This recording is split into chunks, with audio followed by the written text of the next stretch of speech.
peux juste essayer ton micro, Nicolas, s'il te plaît? Oui, tu m'entends? On est en retard à cause de Noureddin Haïm, Marmite FM.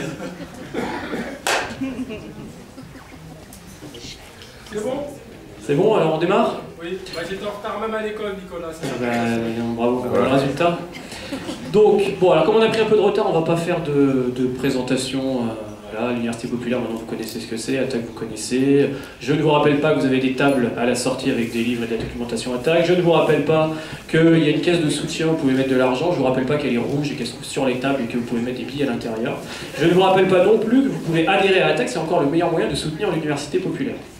Comme je risque d'être un petit peu long et qu'il faut qu'on arrête à 22h30, je démarre tout de suite avec le thème de ce soir, que doit-on à la Révolution française? L'objectif, alors avant tout, c'est de vous faire un récit chronologique des événements de 1789 à 1799. Je reviendrai sur le choix des dates au fur et à mesure. Et de voir aussi qu'à cette révolution, on lui doit, je vais répondre tout de suite, des concepts politiques, comme la nation, comme une version moderne de la citoyenneté. On lui doit aussi une structuration politique entre la gauche et la droite. On lui doit une France organisée, centralisée. On lui doit aussi des questions qui restent encore pertinentes, comme la question de la violence en politique.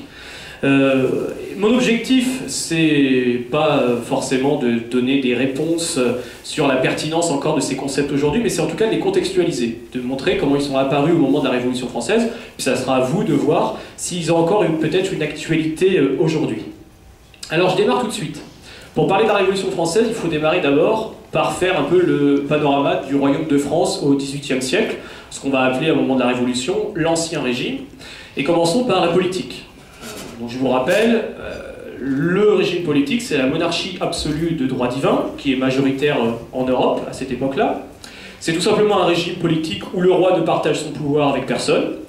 Il possède le pouvoir exécutif, celui d'appliquer les lois. Donc là, vous avez Louis XVI en costume de sacre avec tous les insignes royaux, le bâton de commandement en 1 par exemple. Il a le pouvoir législatif, donc le pouvoir de faire les lois, le pouvoir judiciaire, c'est-à-dire le pouvoir de punir ceux qui ne respectent pas la loi, et d'ailleurs, il peut enfermer n'importe qui sans justification à cette époque-là grâce à la fameuse lettre de cachet. Il est le chef de l'armée, possède ici, il a l'épée, là, en numéro 4. Il décide des impôts royaux. Il gouverne avec ses ministres qui sont là pour le conseiller. Et il a des intendants qui sont envoyés dans tout le royaume pour faire exécuter ses ordres, avec plus ou moins d'efficacité à cette époque-là. Il ne faut pas s'imaginer une administration efficace, centralisée, etc. D'où tire-t-il sa légitimité de roi? Il tire sa légitimité de Dieu grâce à la cérémonie religieuse du sacre, où le roi reçoit l'onction, c'est-à-dire qu'on lui met de l'huile sainte sur son front, et à ce moment-là, il devient le représentant de Dieu sur terre. Pas mal comme légitimité, tant qu'il y a une forte croyance religieuse dans le royaume, parce que se révolter contre le roi, c'est donc se révolter contre Dieu, et c'est l'enfer assuré. Donc ça marche tant qu'il y a une forte croyance religieuse. Quelles sont les limites à son pouvoir? Il y en a quand même. Ce sont les privilèges de certains de ses sujets. Des privilèges qui sont issus d'une longue tradition qu'il ne peut pas remettre en cause facilement. Donc ça, c'est l'aspect politique. L'aspect social, ce qu'on appelle la société d'ordre. La société est divisée en 3 catégories, en 3 ordres. Chaque sujet appartient à une catégorie de la population qui lui donne des droits et des devoirs. Alors on va les prendre, ces 3 catégories. Alors j'ai fait une pyramide, c'est pas proportionnel parce qu'en fait la noblesse et le clergé sont une infime partie de la population, mais on comprend bien le principe. La noblesse, ce sont ceux qui ont hérité d'un titre de noblesse de leurs ancêtres ou qui l'ont reçu du roi. Ils représentent à cette époque-là 1,5% de la population, soit à peu près 350 000 personnes. Ils ont des privilèges, donc ils ne payent pas d'impôts, mais ils perçoivent des droits seigneuriaux. Sur leur seigneurie, ils perçoivent des péages, des redevances des paysans, des choses comme ça. Donc il faut savoir, il faut avoir en tête qu'il n'y a pas d'homogénéité à l'intérieur de la noblesse. On ne peut pas dire la noblesse comme ça. On va le voir. Si on prend par exemple, on commence par la noblesse d'épée, c'est la noblesse la plus ancienne. C'est à l'intérieur de cette noblesse épée, c'est 4000 nobles qui vivent à la cour, à la cour du roi, et qui se réservent les postes importants. À cette époque-là, les postes importants, c'est par exemple les grades militaires élevés, mais également les postes qui sont rémunérateurs, comme le rôle de gouverneur de province, qui est surtout honorifique, mais qui rapporte de l'argent. Vous voyez, j'ai représenté une sorte de barrière sociale, ça veut dire qu'il n'y a pas de déplacement possible à l'intérieur des ordres, d'un côté à l'autre de cette barrière sociale. Qu'est-ce que c'est que la petite noblesse? En fait, c'est celle qui vit dans les campagnes, et qui est souvent désargentée, c'est-à-dire c'est une noblesse qui est plutôt pauvre. Et d'ailleurs, c'est elle qui, à partir des années 1770, donc 20 ans avant la Révolution, va mener ce que les historiens appellent la réaction aristocratique.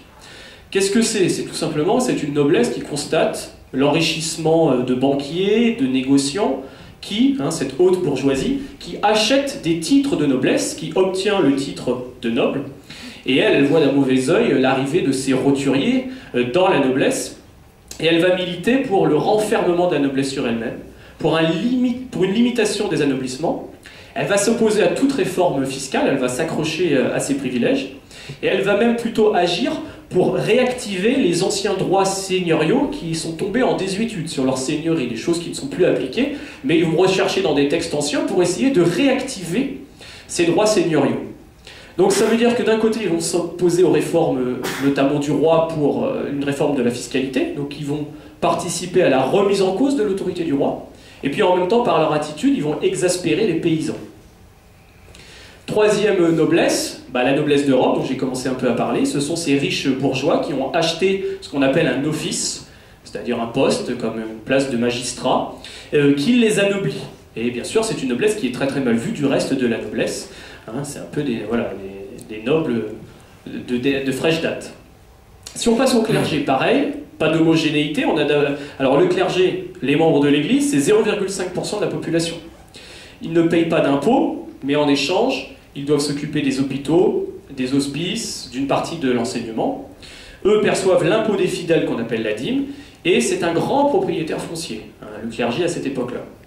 On a le haut clergé, les évêques, les abbés, qui sont issus de la noblesse, notamment de la noblesse d'épée. En 1789, on a 139 évêques en France qui sont tous issus de la noblesse. Donc vous voyez, je vous ai mis les changements d'ordre possibles, mais qui sont quand même limités, ces changements d'ordre. Et puis vous avez le bas clergé, les moines, 50 000 curés, qui eux, vous voyez, sont plutôt issus du tiers-état. Si j'insiste là, c'est que ça explique un certain nombre de choses dans ce qui va se passer au moment de la Révolution, c'est-à-dire qu'à l'intérieur de ces ordres, il y a des dissensions. Et puis il y a le reste. Le reste, c'est ce qu'on appelle le tiers-état, 27 millions de personnes, 98% de la population, ceux qu'on appelle les roturiers. Ils payent la taille au roi, ils payent la dîme à l'église, ils payent les droits seigneuriaux, et puis ils payent tous les impôts indirects, comme l'impôt sur le sel par exemple. Alors là aussi, il faut voir, commençons par les urbains, parce que c'est là que la Révolution va surtout se passer. On a d'abord la haute bourgeoisie. La haute bourgeoisie, à cette époque-là, c'est les banquiers, les grands négociants, les fermiers généraux, c'est ceux qui sont chargés de collecter l'impôt, qui eux sont très proches de la noblesse. Et d'ailleurs, leur seule ambition, c'est de rentrer dans la noblesse, c'est de devenir noble. Mais en dessous, vous avez ce qu'on appelle les professions libérales. Alors, en fait, qu'est-ce que c'est à cette époque-là? C'est les avocats, les notaires, les médecins, les journalistes, les écrivains. Et j'insiste sur eux parce que c'est un peu eux qui vont être les moteurs de cette révolution, en tout cas au départ, parce que c'est un groupe éduqué, ce sont des gens éduqués, parfois aisés, mais qui n'ont aucun pouvoir. Eux n'ont aucune possibilité d'intégrer la noblesse, d'avoir un poste important, et c'est cette catégorie de la population qui est un peu frustrée, et qui va être moteur, en tout cas, dans le démarrage de la Révolution. Alors ensuite, vous voyez, il reste dans les villes les marchands, les boutiquiers, les artisans, puis les ouvriers, les domestiques, et enfin les mendiants. Et puis à la campagne, alors j'insiste quand même, 85% de la population, les ruraux, on a aussi une différence entre les laboureurs, ces riches et les riches fermiers, et puis les petits paysans, les ouvriers agricoles et les mendiants. Donc ce qu'il faut retenir, c'est vraiment pas d'homogénéité, mais une société qui a un certain nombre de blocages, et la Révolution va être un moyen de débloquer cette société.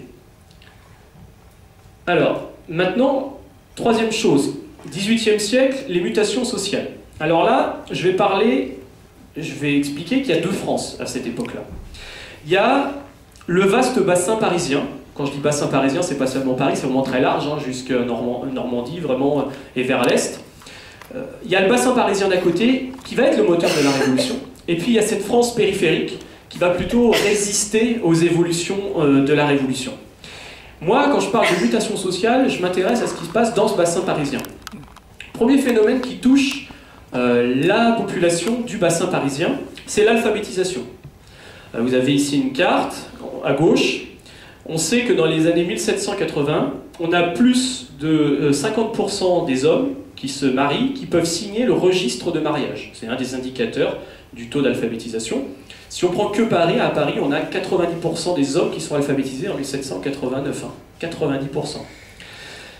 Si vous étiez là à mon cours sur Emmanuel Todd, vous vous rappelez ce que j'avais essayé de démontrer, c'est que dans une société où les jeunes générations savent lire, mais pas forcément leurs parents, c'est une société qui est susceptible de bousculer l'autorité.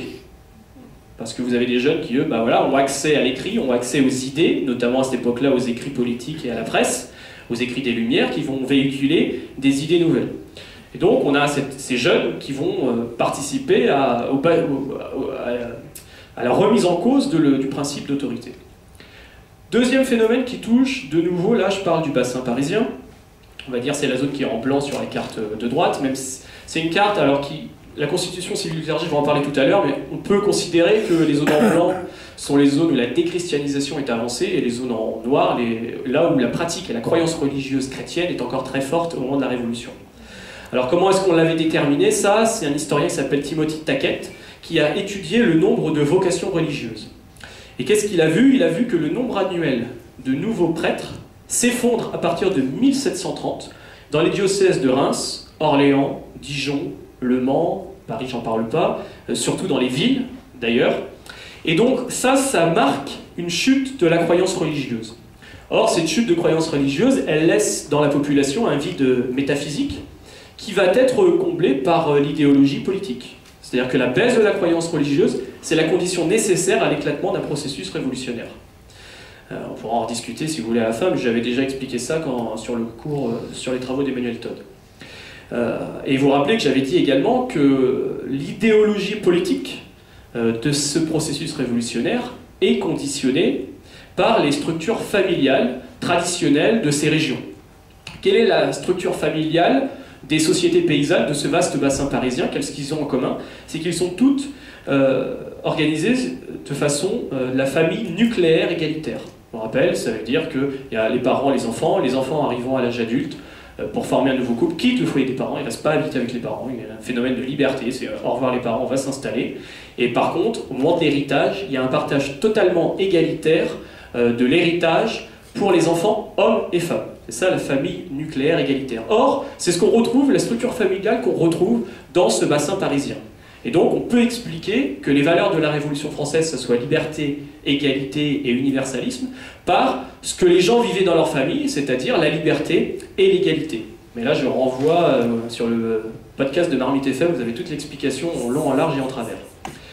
Le quatrième point, je vais aller vite parce que c'est ce qui est le mieux connu, les Lumières et les révolutions à l'étranger, ça rentre dans la tête des gens. Les Lumières, ces écrivains européens qui se prononcent sur le fonctionnement de la société, sont le symbole des mutations que j'ai décrites juste avant. Ils défendent la raison, c'est-à-dire la capacité humaine à la réflexion, contre l'obscurantisme de la religion. Ils critiquent la monarchie absolue, c'est-à-dire l'autorité unique du roi. Et puis dans leurs écrits, ils font référence au système anglais de monarchie parlementaire, où les droits des individus et des députés sont garantis par le Bill of Rights de 1688. Ils font aussi référence à la Révolution américaine. Rapidement, à partir de 1776, les élites anglaises des colonies refusent de payer les impôts qui sont imposés par le roi d'Angleterre, et ils finissent par déclarer leur indépendance pour fonder une république. Donc ça, on le sait, parce que les troupes françaises, le roi va envoyer des troupes pour aider les Américains au moment de cette révolution, et donc on connaît les événements, on sait ce qui se passe, ces philosophes des Lumières relaient ces idées, et comme on l'a dit, avec une population qui à certains endroits est alphabétisée, ces idées peuvent circuler. J'insiste pas plus pour vous parler maintenant des années 1780, on se rapproche. Les crises, une crise économique, une crise financière. D'abord, on a une crise économique, ce qu'on appelle classique, typique d'Ancien Régime. On a de mauvaises conditions climatiques à l'hiver 1787-1788, avec un hiver très rude qui dure longtemps, des pluies abondantes, un peu comme ce qu'on a vécu là. Ça entraîne de mauvaises récoltes, une augmentation du prix des céréales et donc du pain, et à cette époque-là, le pain, c'est l'essentiel de l'alimentation des Français. On a une chute de l'achat de produits manufacturés. À l'époque, c'est surtout les vêtements, c'est le textile. Ça entraîne une baisse de l'activité manufacturière, des faillites, du chômage, surtout dans les villes, et le développement de la mendicité, et donc des émeutes et des pillages. Premier graphique, vous voyez on met en parallèle l'augmentation du prix du blé avec l'augmentation des cas d'émeutes ouvrières et paysannes, et on voit effectivement une corrélation assez nette. D'ailleurs, je vous ai mis là pour le clin d'œil, en bas, juste une petite gravure qui rappelle ce qui s'est passé le 28 avril 1789. Réveillon, c'est un patron d'une entreprise de papier peint, enfin d'une petite manufacture de papier peint, qui dit il y a une crise économique, j'ai une solution, il faut baisser les salaires. Voilà. Sauf qu'en face, il n'a pas la CFDT, en fait, il y a 2000 personnes qui pillent et qui brûlent son entreprise. Et voilà, c'est pas, voilà, et puis il y a une répression, il y a 300 morts parmi les révoltés. Voilà, c'est autre époque, autre mœurs. Et puis, on a une crise financière. Là aussi, ça va vous rappeler des choses. Pourquoi il y a une crise? Parce qu'il y a de fortes dépenses militaires, notamment au moment de la Révolution américaine. Et puis, il y a la faiblesse des recettes, parce que je vous rappelle que les plus riches, les privilégiés, sont exemptés. Et donc, on a un budget en perpétuel déficit qui est comblé par des emprunts. Ce qui veut dire que la moitié du budget de l'État, sur 620 millions de livres, la moitié est utilisée pour rembourser la dette. Donc, à l'époque, finalement, ils sont un petit peu moins bêtes. Qu'est-ce qu'ils se disent? Ils disent il faut augmenter les impôts des plus riches. Encore autre époque, autre mœurs, face à cette situation. À cette époque-là, on dit il faut aller chercher l'argent là où il se trouve. Et donc, les conseillers du roi qui se succèdent tentent de réformer les impôts. Turgot, Necker, Calonne, Loménie-Brienne, tous essayent de proposer un nouvel impôt qui serait payable par tous, et notamment par les plus riches. Bien sûr, les nobles sont vent debout contre toute tentative de réforme, les nobles notamment qui siègent dans les parlements. Alors attention, avant la Révolution, les parlements, ce n'est pas des députés. Ce qu'on appelle les parlements, en fait, ce sont des cours de justice, et les parlementaires ont à la rigueur le droit de se prononcer sur la forme des ordonnances royales, pas sur le fond, mais en tout cas, ils font en fait de l'obstruction. Ils essayent constamment de retarder la promulgation de ces lois. Et donc, ils empêchent toute réforme. Alors, dans leurs écrits, ils se présentent comme les défenseurs des coutumes du royaume et les défenseurs du peuple contre l'arbitraire royal. Classique, les privilégiés qui défendent leurs privilèges en invoquant les pauvres qui souffrent de l'arbitraire royal, on connaît ça.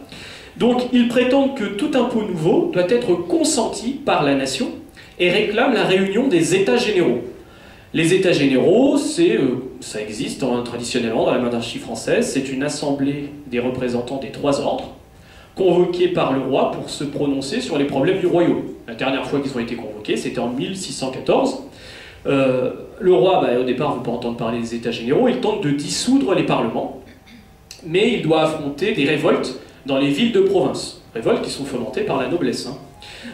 Finalement, il est obligé de céder, et il décide de convoquer les États généraux pour le 1er mai 1789, et il demande à tous les Français des trois ordres de rédiger des cahiers de doléances. Alors je ne reviens pas sur le cahier de doléances, c'est une grande littérature, mais en tout cas ce qu'il faut retenir, c'est que par leur contestation, les nobles remettent en cause l'autorité du roi. Et en faisant ça, ils préparent indirectement la remise en cause de son pouvoir. Ils n'avaient pas prévu ça, eux ils étaient que là pour défendre leurs privilèges, mais ils ont mis le doigt dans un engrenage qui va les dépasser. Et donc,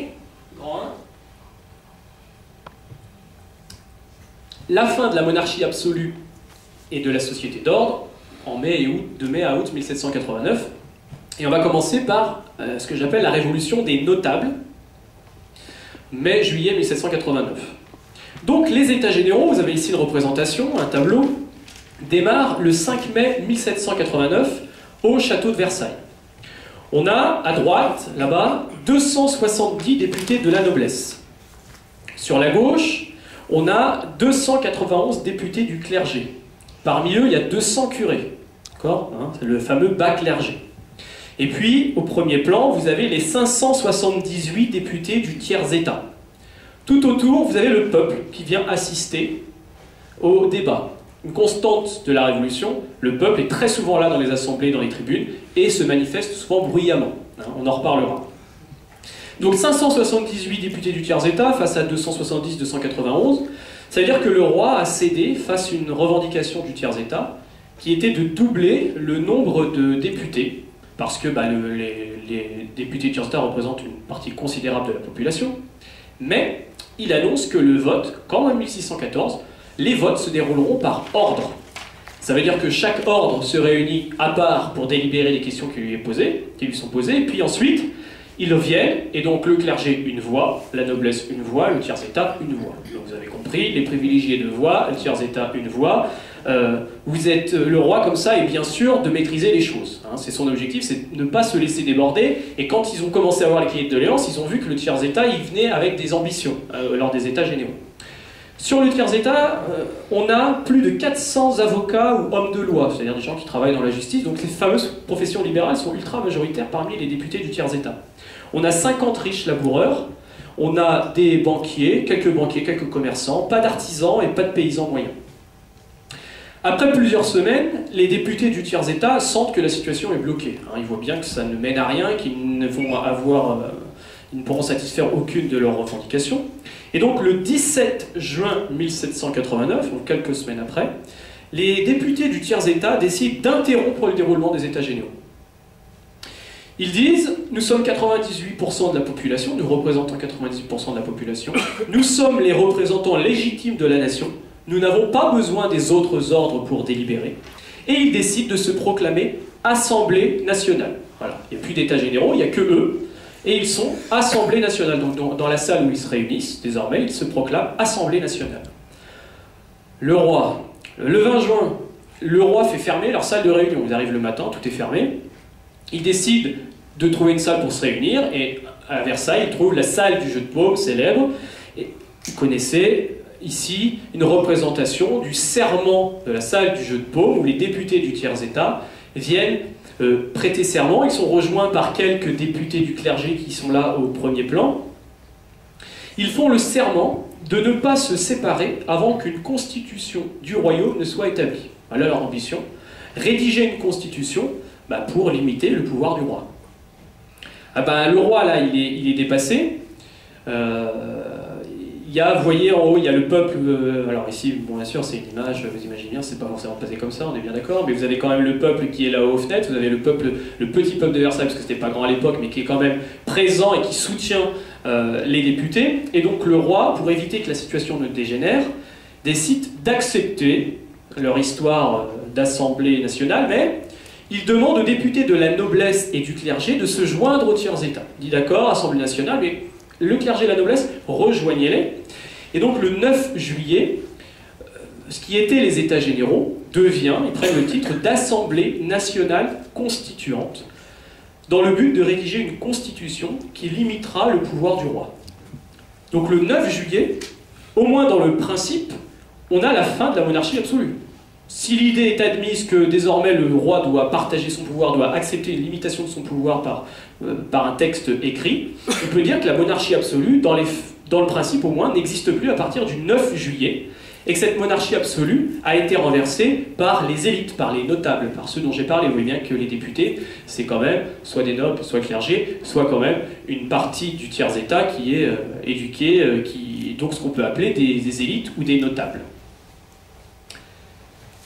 Mais l'intervention du peuple, ce qui fait la particularité de la Révolution française par rapport aux autres révolutions à cette époque-là, c'est l'intervention du peuple. Parce qu'en fait, le roi n'a pas abandonné l'idée d'empêcher la rédaction de cette constitution. En fait, s'il a demandé à la noblesse et au clergé de se joindre au tiers-État, c'était pour gagner du temps en disant voilà, ça va prendre du temps parce qu'ils vont retarder les discussions. Et il fait venir des régiments de soldats depuis la province à Paris.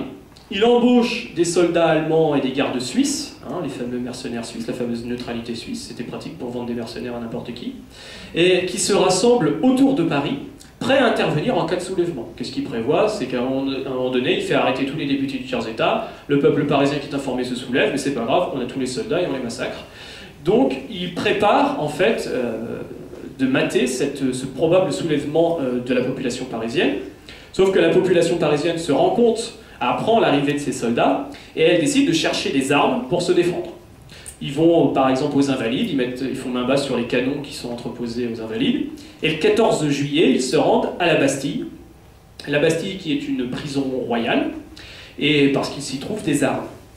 Les gardes, ceux qui gardent la prison, tirent sur la foule. Ça fait une centaine de morts parmi la foule parisienne.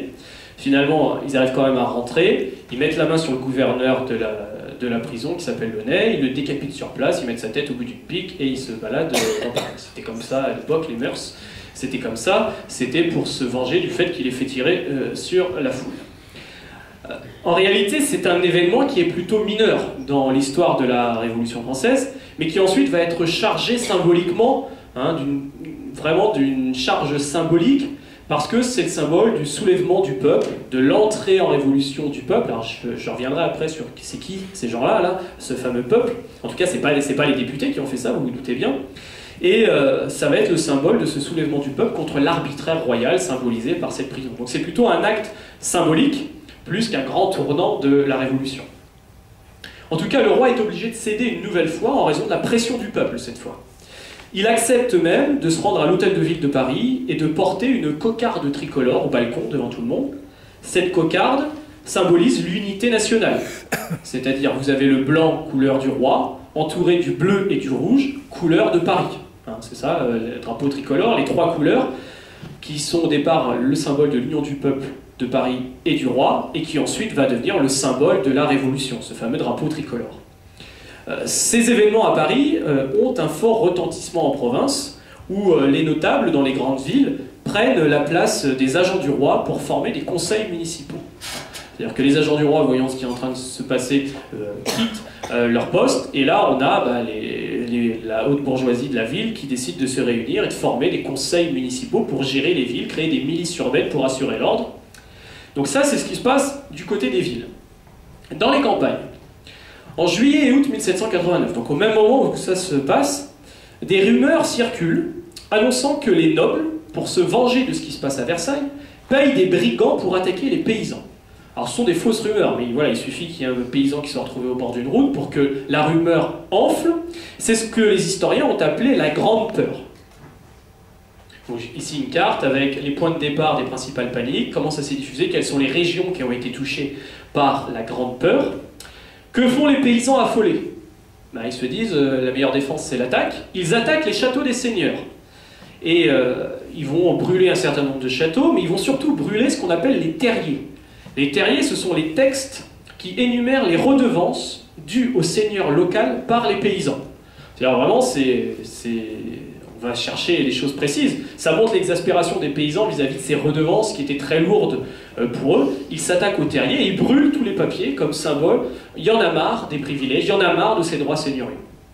Donc à Versailles, les députés de l'Assemblée nationale constituante prennent peur, tous. Des paysans qui se soulèvent, on a peur, c'est incontrôlable, ils croient à une révolution des paysans, et donc il faut les calmer. Pour calmer les paysans, les nobles proposent le soir du 4 août 1789 l'abolition des privilèges. Ils se sont dit voilà, le seul truc qui va pouvoir les calmer, c'est ça. Désormais que les impôts soient payés par tous, que les corvées des paysans dus aux seigneurs soient supprimées, que les redevances soient supprimées, ou en tout cas rachetées, parce qu'après les nobles vont essayer de limiter la portée de ce qui... Sous le coup de l'émotion, on a fait des lois pour abolir le privilège, non, c'est pas fait comme ça que ça va se passer, mais une fois que le message est passé, ils ne reviendront pas en arrière.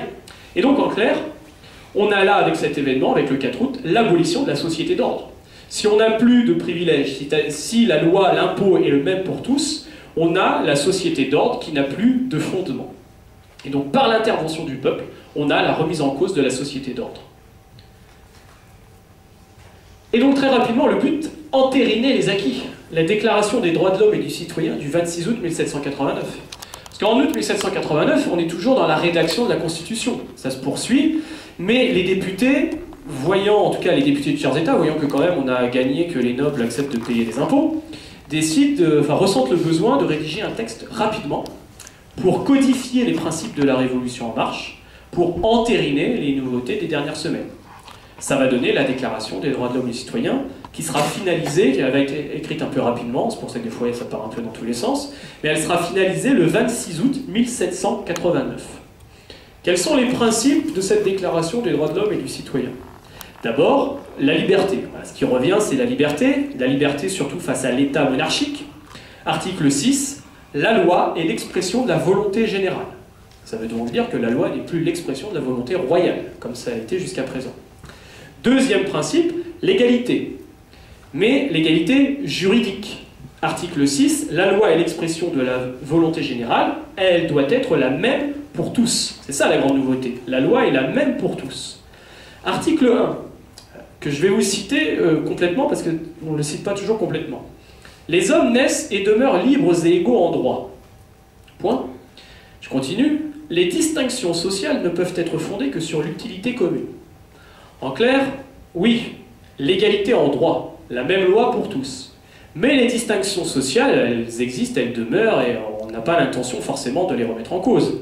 D'ailleurs, article 2, les droits imprescriptibles de l'homme. On nous dit ce sont la liberté, la propriété, la sûreté, la résistance à l'oppression.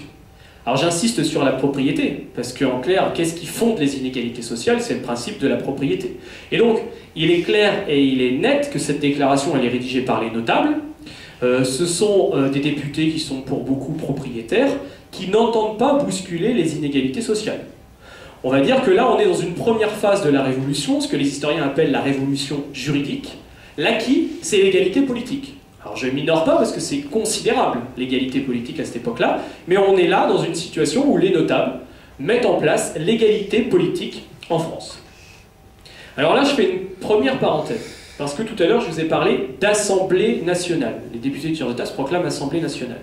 Et donc, on pourrait se poser la question d'où ça vient cette histoire de nation, de national.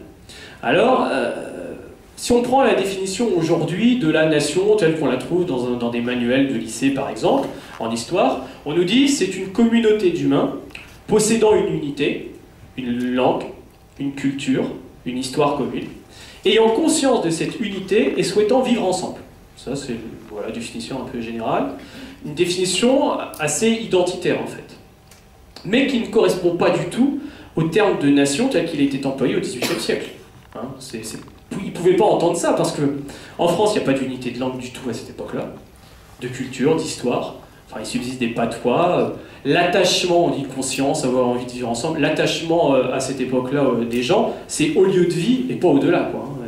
On est attaché au lieu où on vit, qui est pas... voilà, on ne sort pas du village, le bourg déjà, qui est pas très loin, c'est déjà l'inconnu. Donc, c'est pas la nation, ça ne peut pas être ça. D'ailleurs, en 1765, si on prend la définition du mot nation dans l'encyclopédie de Diderot et d'Alembert, c'est une définition qui est assez neutre. On nous dit une quantité considérable de peuples, il faut entendre peuple, population, qui habitent une certaine étendue de pays, renfermés dans de certaines limites, qui obéit au même gouvernement. Donc on n'est pas du tout là dans une vision identitaire. Alors ça se précise à partir de 1789, où là le mot nation prend un sens beaucoup plus politique, c'est un sens politique qui s'impose. Dans l'article 3 de la déclaration, on nous dit « Le principe de toute souveraineté réside essentiellement dans la nation ». C'est quoi la nation? Qu'est-ce qu'ils entendent par nation? Ils entendent l'ensemble des citoyens dont la somme des volontés individuelles constitue la volonté nationale souveraine. La nation, c'est l'ensemble des citoyens quand cet ensemble définit et défend l'intérêt général. C'est ça, la nation. C'est vraiment une définition strictement politique. Et à ce moment-là, les individus se fondent dans un nouveau corps. Hein. Ils sont individus, mais ils sont dans la nation. Et on a une omniprésence de ce mot. Comme je vous disais tout à l'heure, c'est un peu comme si le vide métaphysique qui était laissé par la disparition de la conscience chrétienne était comblé par une sorte de métaphysique de substitution qui serait la conscience nationale. Alors, on n'appartient plus à une église, mais en tout cas on appartient à une nation qui n'est pas identitaire. On est un groupe de citoyens en marche. Et ça aboutit le 17 juin 1789 à ce que les députés du tiers-état se disent représentants de la nation, Assemblée nationale. Alors ce terme, il est directement influencé par une personne, un député qui s'appelle l'abbé Sieyès, qui était pourtant un clerc, qui en janvier 1789 avait sorti un petit ouvrage qui s'appelait « Qu'est-ce que le tiers-état » Et à l'intérieur, il répond, il dit « Le tiers-état, c'est une nation complète. » Pourquoi ? Parce que pour lui, la noblesse est étrangère à la nation. Ce sont des étrangers, mais pas des étrangers au sens identitaire. Ce sont des étrangers parce qu'elle n'agit pas et ne défend pas l'intérêt général, mais qu'elle défend uniquement son intérêt particulier. Donc, en juin 1789, les députés du tiers-État qui défendent ce concept de nation voient ça comme une union de citoyens qui se soulève contre une oligarchie qui s'oppose. C'est-à-dire que cette conscience nationale elle se développe en opposition à une oligarchie qui défend l'intérêt privé pendant que eux défendent l'intérêt général. Voilà. Donc si je dis ça, c'est pour réfléchir sur la situation d'aujourd'hui, parce que vous le savez probablement que à gauche, très majoritairement, on refuse d'utiliser ce terme de nation. D'abord parce que il renvoie aujourd'hui à un caractère identitaire, ça on n'aime pas trop, et aussi parce qu'il est vu comme un concept mystificateur qui nie le conflit d'intérêts entre les classes sociales. Ce que je vous ai dit, c'est l'union de tous les citoyens face à une petite oligarchie.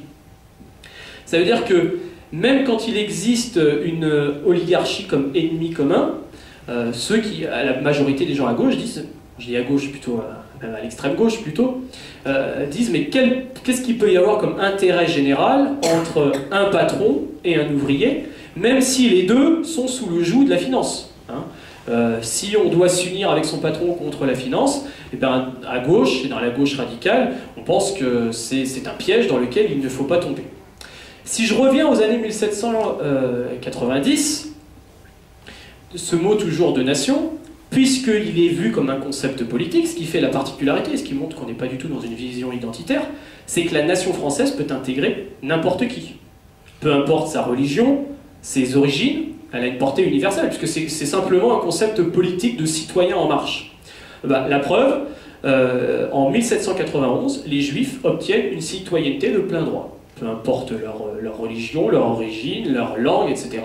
Vous êtes sur le territoire, vous êtes des citoyens, vous obtenez la citoyenneté, vous faites partie de la nation. C'est universalisme. L'idée que la nation, voilà, elle est universelle, la nation française même est universelle, ça va aboutir à la volonté d'exporter les principes de la Révolution. En 1792, je vais en reparler en détail tout à l'heure, la France lance une guerre contre les monarques étrangers, guerre qui vont se poursuivre sous Napoléon, vous connaissez ça, et qui va avoir deux conséquences. Première conséquence, elle va permettre effectivement d'exporter le principe de souveraineté nationale, d'intérêt général, de liberté, d'égalité, effectivement. D'un côté, ça va effectivement fonctionner. Mais en même temps, la présence de soldats français sur les territoires étrangers, avec son lot, voilà, une armée, c'est des pillages, c'est une occupation, c'est des viols, etc., etc., ça ne change pas dans l'histoire, ça va stimuler la conscience nationale de ces peuples voisins. Mais cette fois, ça va être une conscience nationale qui est plus identitaire, parce que beaucoup vont dire on est d'accord avec les idées de la Révolution, on est d'accord avec les idées défendues, mais ce qui nous gêne, nous, c'est la présence des Français sur le territoire. Et là, on va avoir le développement et le démarrage d'une montée en puissance de la définition identitaire de la nation. Et c'est au XIXe siècle qu'on va avoir la création d'histoire nationale pour créer une conscience nationale qui va aboutir à des extrémités au début du XXe siècle. Voilà. Je referme juste la parenthèse sur la question de la nation, qui était juste pour donner une sorte de vision un petit peu historique des choses, qui ne donne pas de réponse, mais qui permet de remettre ça un petit peu en perspective. Et donc je continue, je reprends mon déroulé. Grand 2, la monarchie constitutionnelle, donc octobre 89, septembre 92. Et donc, ce qu'on peut appeler le nouveau régime, par opposition à l'ancien régime. Donc, ce qu'il faut garder en tête, c'est que la crise économique, elle se poursuit malgré le bouillonnement politique. Dans les villes, on a toujours des problèmes alimentaires, la situation ne s'est pas du tout améliorée. D'ailleurs, en octobre 1789, plusieurs milliers de Parisiennes, je dis bien de Parisiennes, ce sont des femmes, décident de se rendre au château de Versailles pour réclamer du pain au roi. Alors, vous connaissez probablement l'histoire, mais sur place, elles exigent que le roi et sa famille viennent s'installer à Paris. En même temps, c'est pratique de l'avoir sous la main, parce qu'à Versailles, il est un petit peu isolé avec ses gardes. C'est mieux qu'il soit sous la main, au cœur de Paris. Donc, ils le forcent, ils exigent qu'il vienne s'installer à Paris, au milieu de la population.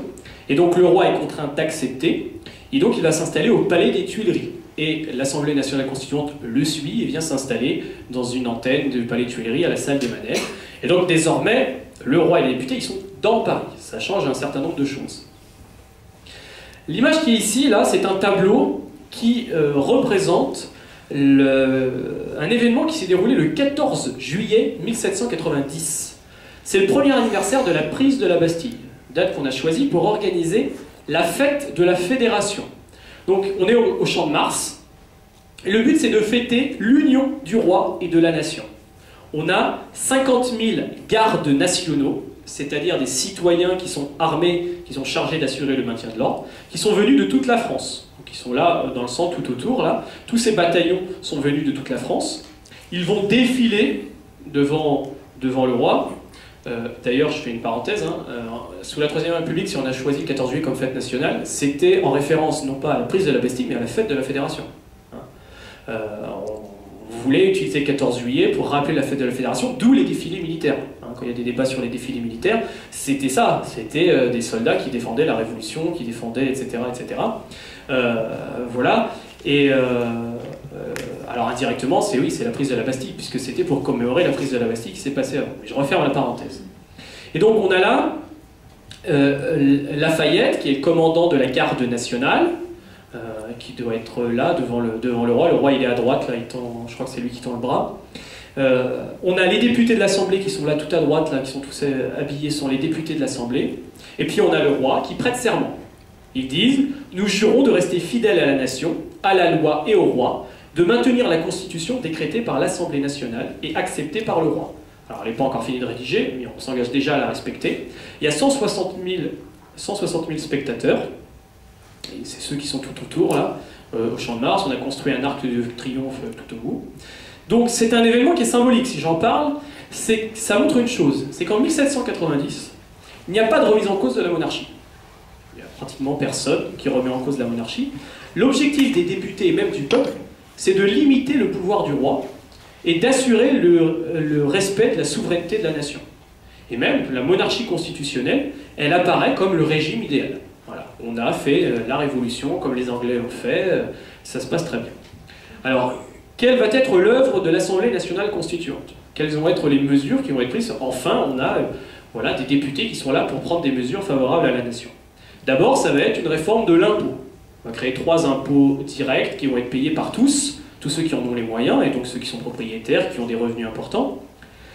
Deuxième chose, pour combler les dettes, on nationalise les biens du clergé et les biens des nobles émigrés.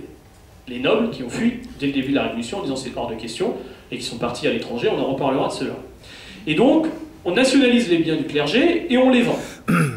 Et on les vend, principalement, on va les vendre à la haute bourgeoisie, ceux dont je parlais tout à l'heure. Hein, c'est eux qui vont être un peu les gagnants de cette affaire-là, mais en tout cas, on les vend et ça ramène de l'argent pour l'État. En termes économiques, les députés à cette époque-là sont imprégnés des idées physiocrates, on va dire des idées libérales, et donc ils décident de libéraliser la circulation des biens. Voilà, la liberté de circulation des marchandises, c'est ça qui fonctionne, et donc notamment on va libéraliser le commerce des grains, la circulation des grains, qui va avoir pour conséquence d'augmenter le prix du blé et d'affecter la population d'autant plus. Il y aura une nouvelle organisation administrative. C'est là qu'on crée les communes, les cantons, qu'on crée 83 départements. Au niveau de la justice, désormais les juges seront élus et on crée des jurys citoyens pour s'occuper des affaires criminelles. Et de manière plus générale, la justice elle sera désormais publique, hein, il y aura du public lors des procès, et elle sera gratuite. Enfin, pas tout à fait enfin, mais sur la question de l'Église, l'Église est réorganisée par l'État. Le 12 juillet 1790 est promulguée la Constitution civile du clergé. Ça veut dire que désormais les évêques et les curés seront élus et seront payés par l'État. Et en échange, ils doivent prêter un serment de fidélité. Donc là, on est dans l'inverse de la laïcité, ils deviennent des fonctionnaires. L'objectif, c'est quoi? C'est de limiter l'influence du pape, l'influence de Rome, qui est anti-révolution possible, qui est pour la monarchie absolue. Hein. D'ailleurs, Pie VI, qui est le pape, va condamner cette constitution civile du clergé, et on va avoir un véritable conflit entre les prêtres qui acceptent de prêter serment et ceux qui vont refuser. C'était la carte que je vous ai montrée tout à l'heure. On a des régions dans lesquelles les prêtres, soutenus par la population, c'est ça, hein, la population va les soutenir, et ils vont refuser de prêter serment de fidélité à la Constitution et à la monarchie constitutionnelle. Enfin, la Constitution, elle est terminée et elle est promulguée le 3 septembre 1791. Et donc à ce moment-là, la France, le Royaume de France, devient officiellement une monarchie constitutionnelle. Voilà une petite petit organigramme de cette constitution de 1791, on voit qu'on a la séparation des pouvoirs. Le pouvoir exécutif est confié au roi. Le roi, son titre officiel, c'est roi des Français. Il n'est plus roi de droit divin. Hein. Ça change beaucoup de choses. Ça veut dire que désormais, sa légitimité, c'est la nation. C'est le consentement des Français à ce qu'il soit le roi. Hein. En termes de légitimité, en termes de symbolique, ça change beaucoup de choses. Il y a un débat. Il y a ceux qu'on appelle les monarchiens, c'est-à-dire ceux qui sont en fait plutôt favorables à la monarchie absolue et qui sont pour que le roi ait un droit de veto illimité sur toutes les décisions de l'Assemblée. Et puis vous avez un peu l'aile gauche, qui sont ceux qui veulent que le roi n'ait pas son mot à dire sur les décisions prises par l'Assemblée. Alors on coupe la poire en deux, et le roi obtient un droit de veto suspensif, ça veut dire qu'il peut bloquer pendant 4 ans une décision de l'Assemblée. On en reparlera bien sûr. Le pouvoir législatif est confié à l'Assemblée législative, ce sont des députés qui sont élus pour 2 ans, par les citoyens actifs. Ah, ça nous permet de faire une petite parenthèse sur le citoyen. Qu'est-ce que c'est qu'au moment de la Révolution, un citoyen? Aujourd'hui, je reviens à ce que nous, on est censé enseigner en cours. Aujourd'hui, moi, avec mes 3e, si je prends les manuels, la définition du citoyen en éducation civique, c'est en gros l'habitant d'une démocratie qui a des droits et des devoirs. C'est un peu ça qu'on a dans les bouquins. En 1789, oui, en partie, c'est ça. Le citoyen a des droits qui sont garantis par la Déclaration des droits de l'homme et des citoyens. Mais le concept de citoyenneté, quand les gens s'appellent citoyens, ça va beaucoup plus loin. Le citoyen, c'est celui qui agit. C'est celui qui intervient dans la politique. C'est celui qui intervient dans la vie de la cité. C'est ça, être un citoyen. Hein. C'est l'intervention, c'est l'action. Comment les citoyens interviennent? Ils vont rédiger des pétitions. Ils assistent aux sessions de l'Assemblée. Ils se manifestent bruyamment. Ils fréquentent les clubs politiques. Ils lisent la presse, avec l'objectif d'influencer sur le cours des choses. C'est ça le citoyen à cette époque-là. Le terme de citoyen qui est mis en avant, c'est la citoyenneté active. Hein. C'est un peu la conception de la citoyenneté qu'on va retrouver par exemple dans le AC de ATTAC. ATTAC, Association pour les transactions, taxation des transactions financières, etc. Et pour l'action citoyenne. Hein, limite, c'est un peu redondant, c'est un pléonasme, action citoyenne. C'est un peu ça aujourd'hui, donc le terme de citoyen, il n'est pas utilisé par toutes les formations politiques de gauche ou d'extrême gauche. ATTAC y est attaché avec cette conception-là, cette conception que, voilà, le soir, on ne regarde pas la télé, on vient à l'université populaire, on agit, parce que l'objectif, c'est d'influer sur le cours des choses. Mais les députés se méfient de ce peuple agissant. Hein. Oui, il faut qu'ils agissent, il faut qu'ils s'éduquent. En fait, l'objectif des députés, c'est qu'ils s'éduquent, que ce peuple s'éduque. Mais ils décident de dissocier cette citoyenneté de base, hein, cette agitation de la populace, et la citoyenneté complète. En clair, pour être un citoyen complet, c'est-à-dire pour avoir le droit de vote, il faut des critères, parce qu'il ne faut pas non plus qu'ils interviennent trop, ces citoyens. Et donc on va créer ce qu'on appelle les citoyens actifs et les citoyens passifs. Les citoyens actifs, ce sont ceux qui ont un avis éclairé. C'est ceux qui peuvent se prononcer, qui sont aptes à exercer leur jugement en toute indépendance. Le critère, c'est quoi? Ce sont les propriétaires. On estime que quand on est propriétaire, on est quelqu'un de responsable. On n'est pas un agité qui fera n'importe quoi. Et puis les citoyens passifs, c'est ceux qui ne possèdent rien. Ceux qui sont susceptibles de se laisser déborder par leur passion. Hein, c'est ceux voilà, qui risquent de ne pas réfléchir parce qu'ils n'ont rien, ils n'ont pas de bien à défendre. Ceux-là, ils n'ont pas le droit de vote. Donc ça, les salariés, les esclaves, les femmes aussi, qui ne sont pas capables de réfléchir par eux-mêmes et qui se laissent déborder par leurs émotions, qui sont hystériques, voilà, donc elles n'auront pas le droit de vote. Donc dans la Constitution de 1791, on met en place le suffrage censitaire. Le droit de vote est réservé aux hommes de plus de 25 ans qui payent un impôt égal à la valeur de 3 journées de travail. Et vous voyez que c'est indirect parce qu'en plus ils vont voter pour être bien sûr que ce soit un peu verrouillé pour des électeurs qui eux voilà, doivent avoir au moins payé un impôt égal à 10 journées de travail. Ce qui veut dire en gros on a 4 millions de citoyens actifs, donc de votants, c'est 15% de la population qui va voter lors des élections pour l'Assemblée. Voilà. Quand j'ai dit ça, il y a des historiens qu'on dit libéraux, comme Tocqueville ou François Furet plus récemment, qui disent que la Révolution, elle aurait dû en rester là. Voilà. Ça, c'était bien. On avait fait comme les Anglais, on avait une révolution pacifiée. Oui, c'était pas complet, mais il ne faut pas brusquer les choses. Il faut aller doucement, il faut laisser les choses évoluer tout doucement. Et ces historiens vont dire, bah, le problème c'est qu'on va avoir des hommes politiques assoiffés de pouvoir, comme Robespierre, qui vont exciter le peuple, et qui vont entraîner la Révolution dans une dérive, dans un engrenage fatal. François Furet, célèbre, dans les années 1990, alors on sortait, c'était la chute du communisme, etc. Et en gros, pour lui, la révolution, c'est le goulag. Il y a un lien direct. Hein, et donc, on n'est plus là dans l'histoire, on est plus dans le pamphlet et dans l'essai, mais il y a eu tout un mouvement, là, le bicentenaire dans la Révolution, j'étais tout petit, mais apparemment, à part des défilés de mode, il n'y a pas eu beaucoup de côté, on est là pour lutter contre les inégalités sociales, c'était pas vraiment ça qu'on a commémoré. Il y avait cette idée dans l'air que la révolution c'est finalement un petit peu dangereux, qu'il ne faut pas que le peuple s'en mêle trop parce que ça dérive forcément, parce que le peuple est un petit peu excité. Alors moi, je vais continuer à vous présenter les suites de la révolution, et puis à vous de voir si ce qui s'est passé c'est une dérive téléguidée, ou est-ce que c'est le cours des événements pouvait difficilement prendre un autre chemin. Donc le divorce du roi et de la nation.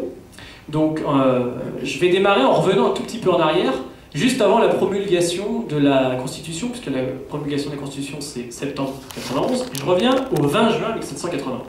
Événement que vous connaissez tous.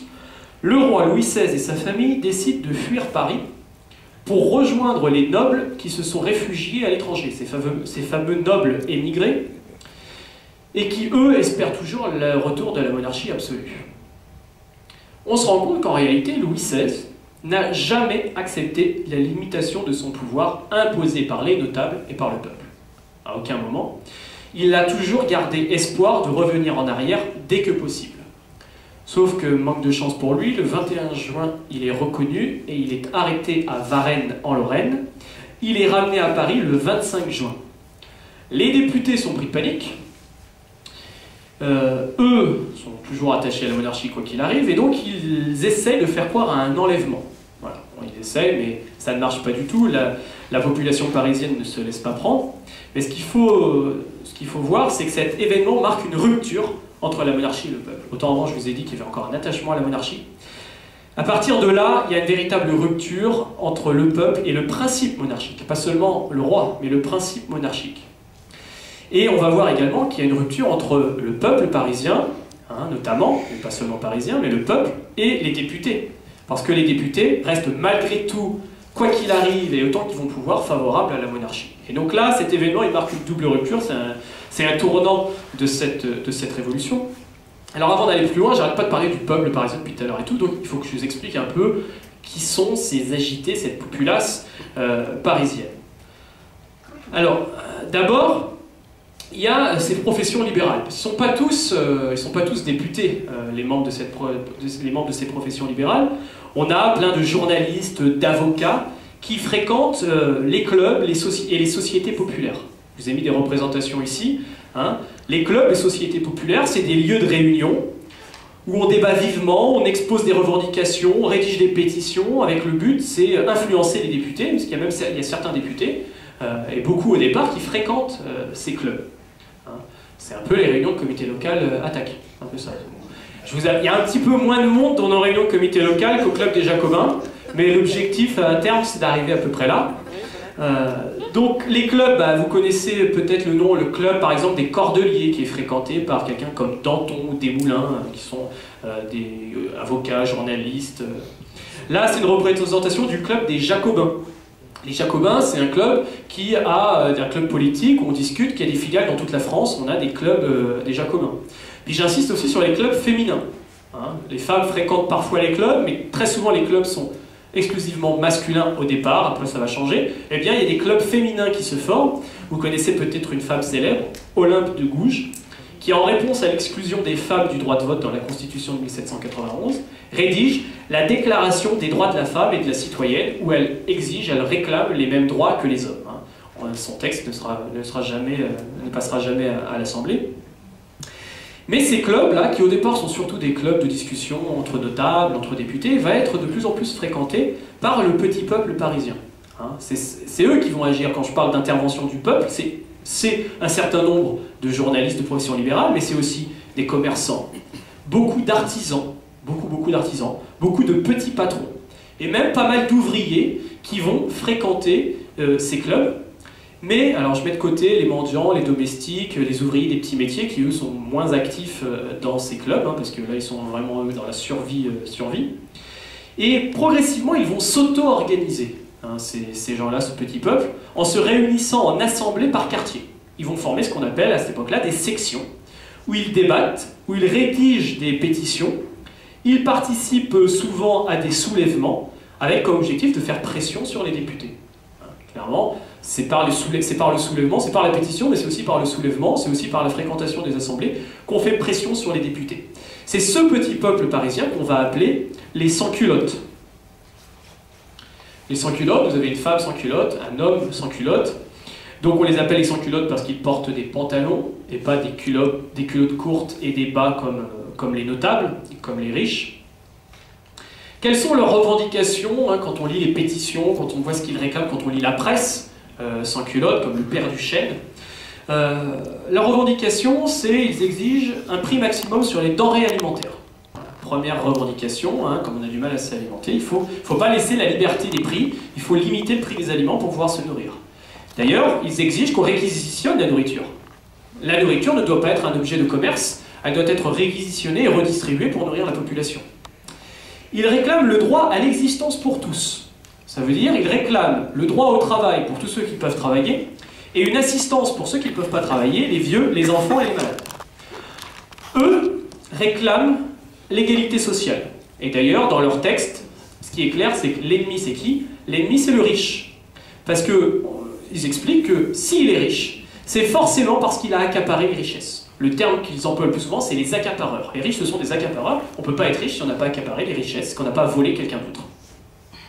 Politiquement, ils réclament que le pouvoir soit dans les sections.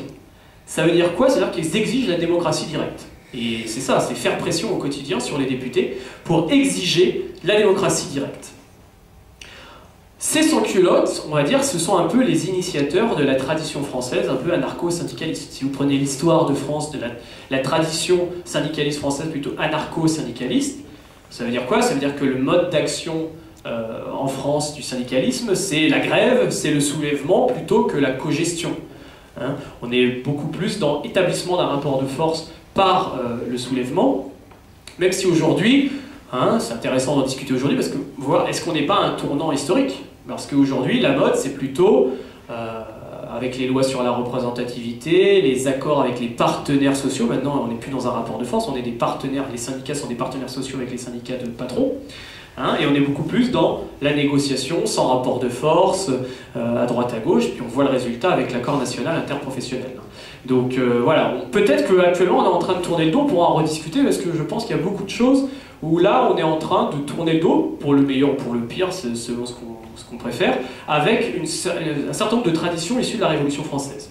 En tout cas, si je reviens maintenant en 1791, que je referme un peu la parenthèse sur la présentation de ces sans-culottes, qu'est-ce qui se passe après la fuite du roi? Eh bien, assez rapidement, les sans-culottes et des membres des clubs décident de manifester le 17 juillet 1791 au Champ de Mars pour présenter une pétition de 6000 signatures réclamant la République. Je vous ai dit que c'était fini pour eux avec la monarchie, une pétition pour réclamer la République. Les députés, là, il va falloir qu'ils choisissent le roi ou le peuple. Et donc, ils vont choisir de promulguer la loi martiale et ils vont donner l'ordre à Lafayette, qui dirige la garde nationale, de tirer sur la foule. Et 50 morts, il y a 50 morts parmi la foule.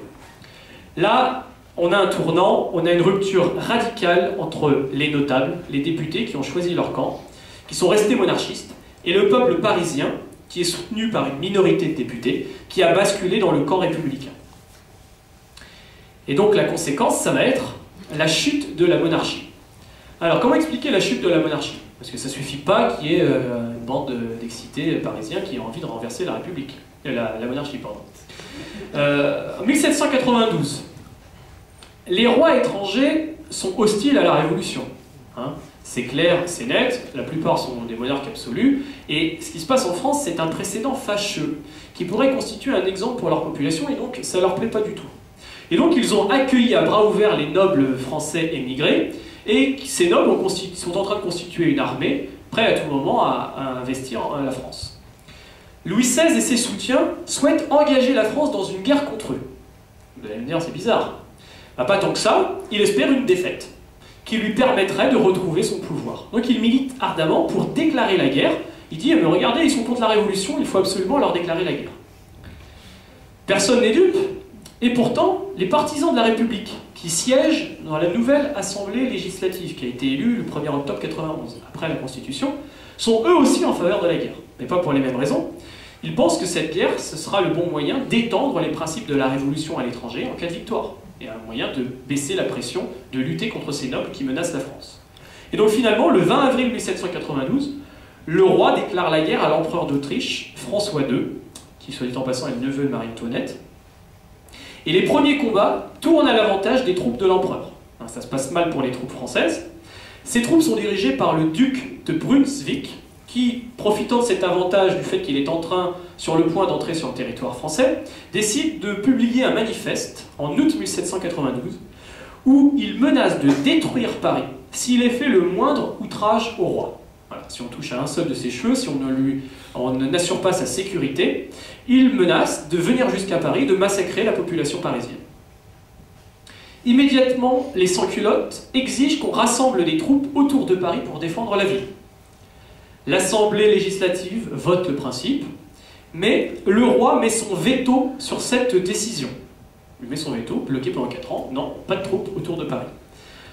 Vous connaissez la petite histoire, c'est à ce moment-là que certains gardes nationaux, notamment des Marseillais, viennent quand même en chantant un chant de combat, un chant de guerre, la Marseillaise, qui va se populariser comme ça et qui deviendra l'hymne français. Pour le peuple parisien, pour les sans-culottes, le double jeu du roi a assez duré. Ça va bien 5 minutes. Là, il est clair et net que le roi joue sur les 2 tableaux. Et donc le 10 août 1792, les sans-culottes du faubourg Saint-Antoine prennent le palais des Tuileries. Donc, cette prise du palais des Tuileries est représentée ici. Au premier plan, en rouge, vous avez les gardes suisses qui défendaient le roi. C'était ceux qui ont été le plus fidèles au roi jusqu'au bout. Parce que le roi ne s'entourait pas de Français, parce qu'il savait très bien que c'est toujours le risque. Quand l'armée bascule dans le camp des opposants, vous avez perdu la mise. Donc il s'entoure de gardes suisses. Le palais des Tuileries donc, est pris. C'est un massacre sans nom, mais finalement, les sans-culottes forcent l'Assemblée à suspendre le roi de ses fonctions. Et la famille royale est emprisonnée. Donc toujours sur la pression populaire. L'Assemblée, elle n'est pas prévue ça, mais voilà, quand vous avez des milliers de personnes qui sont là devant vous et qui sont prêts à vous mettre la pression, vous résistez pas longtemps.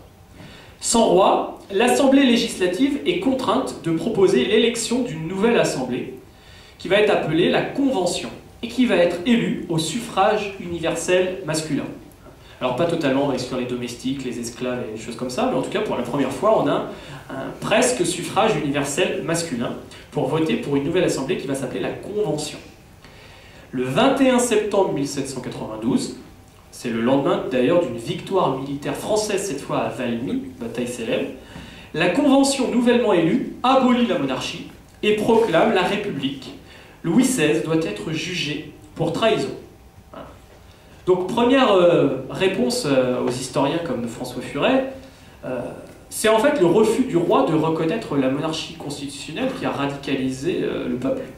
La fin de la monarchie, elle n'était pas prévue, elle n'était pas forcément organisée, mais c'est la fuite du roi Varenne, c'est l'histoire de la guerre qui a radicalisé le peuple et qui aboutit à la fin de la monarchie. Parce que finalement, cette fameuse monarchie constitutionnelle, elle n'était pas si viable comme ça quand vous avez un roi qui complote contre la Révolution. Et donc, j'arrive maintenant au grand 3, la Première République, en difficulté, vous allez le voir, septembre 92 jusque le 9 novembre 1799, avec un calendrier révolutionnaire, ça fait le 18 Brumaire en 8, avec d'abord la mort du roi. À la fin de l'année 1792, Louis XVI est jugé. On l'accuse de trahison pour avoir tenté de fuir et de rejoindre les ennemis de la Révolution. À l'Assemblée, à la Convention, on a un groupe de députés qu'on appelle les Girondins. Eux pensent que le peuple est allé trop loin et ils veulent sauver le roi. Ils militent pour qu'on vote pour sauver le roi. On a un autre groupe appelé les Montagnards, qui eux siègent en haut, près du peuple, parce que le peuple est au-dessus dans les gradins, sont plus radicaux et sont d'accord avec le peuple pour exécuter le roi. Ils pensent qu'on On ne pourra pas s'en sortir tant que le roi sera là comme une menace, avec la possibilité pour les souverains étrangers de venir le remettre sur le trône. À une courte majorité, le roi est condamné à mort. Il est exécuté le 21 janvier 1793, c'est ce qui est représenté ici. Donc voilà la Convention. Je vous ai parlé des montagnards, des Girondins, hein, et le centre, la plaine, qu'on appelle aussi le Marais. Donc, petite présentation. Les Girondins, ce sont des députés républicains. Hein, ils sont favorables à la République, mais des députés modérés. Pour eux, l'égalité politique, il n'y a pas de souci. Par contre, ils ne sont pas pour l'égalité sociale. Ils sont pour la liberté d'entreprendre, ça oui, la liberté du commerce. Hein. D'ailleurs, on les appelle les Girondins parce que beaucoup sont originaires de la Gironde ou des grands ports français. Et ils condamnent la violence des sans-culottes. Eux, ils défendent une république décentralisée parce qu'en fait, ils se méfient de l'égalitarisme des Parisiens. Voilà, si le pouvoir est concentré à Paris, on a une population égalitariste, de partageux, comme on dit. Ce sont des partageux. Et donc, ils défendent une république décentralisée. Face à eux, on a des montagnards. Vous connaissez Danton, Marat, Robespierre, qui sont des députés républicains qui, eux, pour la plupart, sont des élus parisiens. Ils sont favorables, eux, à une alliance avec les sans-culottes pour faire avancer la Révolution. Donc favorables à une alliance avec le peuple pour la Révolution et pour l'égalité sociale. Et eux, au contraire, ils défendent une république centralisée, gérée depuis Paris, qui assurait ainsi les mêmes lois sur tout le territoire, comme garantie de l'égalité. On a ici, peut-être, la naissance du clivage entre la gauche républicaine et la droite républicaine, qui, encore aujourd'hui, sont d'accord sur l'égalité politique. À aucun moment, à gauche ou à droite, on est contre l'égalité politique. Mais pour qui le clivage, c'est la question de l'égalité sociale. Aujourd'hui, voilà, quand on est de droite, on pense que les inégalités sociales, elles sont le reflet du mérite personnel, il me semble, qu'on défend l'idée que chaque individu est responsable de son sort, en partie, et que donc, voilà, c'est le destin, on a une part de responsabilité, donc l'objectif, c'est pas de lutter forcément contre les inégalités sociales. Et normalement, quand on est de gauche, on pense que les inégalités sociales, elles sont le résultat de l'organisation de la société, elles sont le résultat de l'existence d'un rapport à la propriété. Et donc quand on est de gauche, on veut changer ce rapport de propriété, on veut changer l'organisation de la société pour éliminer les inégalités. Alors je dis en théorie parce que il faut se poser la question, est-ce que encore aujourd'hui ça veut dire quelque chose, gauche et droite? Est-ce que ce clivage il est encore pertinent? Alors quand on y est attaché, c'est parce que derrière, dans l'esprit, on a peut-être cette idée d'égalité sociale.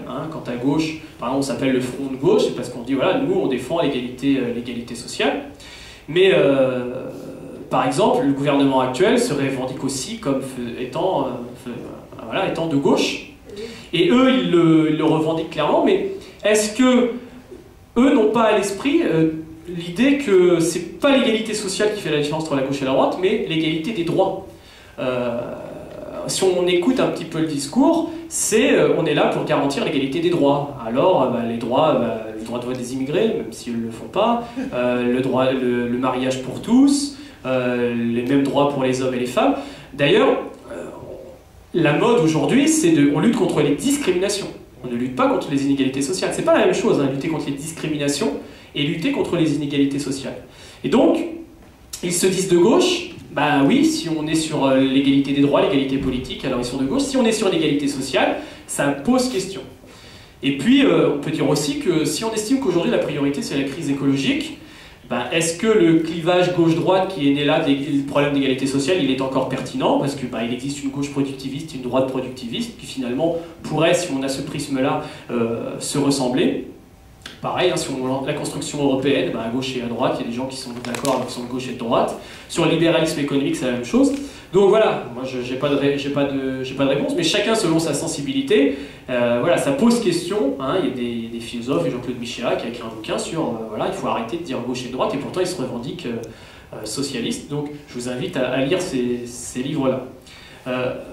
Ça découle aussi une autre discussion que là j'ai ébauché, c'est la question de la centralisation et de la décentralisation. Parce qu'il faut le remettre dans ce contexte. Aujourd'hui, la mode, c'est la décentralisation. Mais remettons dans le contexte la question de centralisation et de la décentralisation. Vous avez compris que les montagnards, ils étaient centralisateurs, les Girondins, qu'on va appeler après les fédéralistes, sont pour la décentralisation. Je vous l'ai dit, pour les montagnards, la centralisation, elle permet d'assurer l'égalité de tous les citoyens sur le territoire, y compris l'égalité de citoyens qui vivent dans des régions qui sont encore monarchistes, catholiques, et qui sont contre l'égalité. C'est-à-dire qu'on va leur imposer, vous êtes contre l'égalité, vous êtes pour la monarchie, etc. Vous êtes contre la déclaration des droits de l'homme et du citoyen, il y en a plein, hein, les Vendéens par exemple, et bien tant pis, on vous imposera quand même l'égalité malgré vous. Ça, c'est la vision des montagnards. Et puis, vous avez les Girondins qui sont pour la décentralisation, parce qu'eux, ils sont justement pour empêcher que cette égalité, elle se passe partout. Elles sont pour s'adapter aux réalités locales. Les Vendéens, ils sont monarchistes catholiques, n'était pas les embêter avec vos principes d'égalité, laissez-les croire en Dieu et aller à l'église, ils sont heureux comme ça. Et donc, on le sait, dans l'histoire de France, au XIXe siècle et après, c'est la conception montagnarde qui va l'emporter. Hein, on va avoir une France très centralisée, peut-être jusque dans les années 60-70, avec la même chose sur le territoire, les mêmes programmes scolaires, le bac passé le même jour, etc. C'est pas le cas dans les pays voisins. Mais aujourd'hui, c'est plutôt la décentralisation qui est à la mode. Hein. Alors moi je pose la question, est-ce que la décentralisation, c'est pas un renoncement à l'égalité? Voilà. C'est peut-être plus de démocratie, mais c'est peut-être aussi un renoncement à l'égalité. Hein. D'ailleurs, peut-être celui qui va le plus en pointe sur la décentralisation, c'est le gouvernement actuel. Hein. Là, si on prend la question de la réforme des rythmes scolaires dans le premier degré, et voilà, on est dans la décentralisation à mort, c'est le maire qui va définir les horaires de travail des enfants, il n'y a plus aucun cadrage national. On a eu un référendum il n'y a pas longtemps sur la collectivité territoriale en Alsace, avec des pouvoirs donnés à l'Alsace considérables, qui tournent un peu le dos à la tradition française. Donc, voilà, je pose la question parce que finalement, en même temps, c'est peut-être plus de démocratie. Donc, avoir à l'idée ce qui s'est passé à ce moment-là comme débat sur la centralisation et la décentralisation, et voir que peut-être ce que fait le gouvernement actuel, c'est un petit peu, peut-être la revanche des Girondins, la victoire des Girondins. Je ne suis pas en train de dire que c'est la victoire de la droite, hein, puisque j'étais en train de dire que les Girondins c'était la droite. Je dis pas ça, mais voilà. Je referme ma parenthèse sur les Girondins et les montagnards pour voir les conséquences de l'exécution du roi. L'exécution du roi, le problème, c'est qu'elle va stimuler les opposants à la Révolution. Alors, on avait d'abord ceux qui veulent, de toute façon, remettre en place la monarchie absolue. En tout cas, la monarchie. Ce sont les nobles émigrés, hein, qui sont contre, de toute façon, la Révolution, et qui sont alliés, désormais, à tous les souverains étrangers qui se coalisent contre la France. Autant, au début, on était en guerre contre le Saint-Empire, mais là, même les Anglais qui sont monarchie parlementaire, disent, mais ça va pas, ils coupent la tête des rois, etc. Et donc, on a tous les monarques européens, voisins, qui se coalisent avec les nobles émigrés et leur argent pour attaquer la France. Donc vous voyez que la France est encerclée, est envahie de toutes parts, hein, avec les flèches vertes. On a aussi ceux qui veulent le respect des traditions catholiques et qui refusent de partir en guerre pour défendre la République. Ça, c'est la révolte des Chouans en Vendée, ici. Et puis on a ceux qui ne sont pas forcément contre la Révolution, qui ne sont même pas forcément contre la République, mais qui refusent de suivre les décisions de la Convention parce qu'elles sont trop influencées par les sans-culottes. C'est ceux qu'on va appeler les fédéralistes, qui sont proches des Girondins et qui sont favorables à une décentralisation. Et on retrouve un petit peu un bassin parisien révolutionnaire, avec une périphérie plutôt contre-révolutionnaire, et puis un peu sentiment d'être un petit peu assiégé, d'être un petit peu... même s'il y a une grosse concentration de population là sur Paris, quand même le sentiment d'être un petit peu assiégé à l'intérieur et à l'extérieur. Hein, on parle de menaces intérieures et de menaces extérieures. Et donc, les sans-culottes, se sentant assiégés, reprochent aux députés leur inaction. Ils réclament qu'on poursuive ceux qui, en France, sont susceptibles de soutenir la coalition étrangère par leur soulèvement, hein, qui fragilise la France. En plus, ils trouvent que la Révolution n'a pas été assez loin sur le plan social. Je pense qu'il faut aller plus loin. D'ailleurs, le 2 juin 1793, une foule armée encercle la Convention et force les députés à voter l'arrestation de 29 Girondins pour trahison. C'est à ce moment-là que les montagnards prennent le pouvoir à la Convention. Désormais, ils sont majoritaires parce que ceux de la plaine décident de les suivre. Et le 24 juin est promulguée la Constitution de la Première République. Et donc on arrive... Je vais parler maintenant de la terreur. Donc en août 1793, je replace le contexte que je viens d'expliquer. On a une révolte en Vendée. On a des révoltes fédéralistes. On craint à tout moment l'invasion de la France. Parce qu'on est en guerre en train de se défendre, donc la France peut être envahie à tout moment.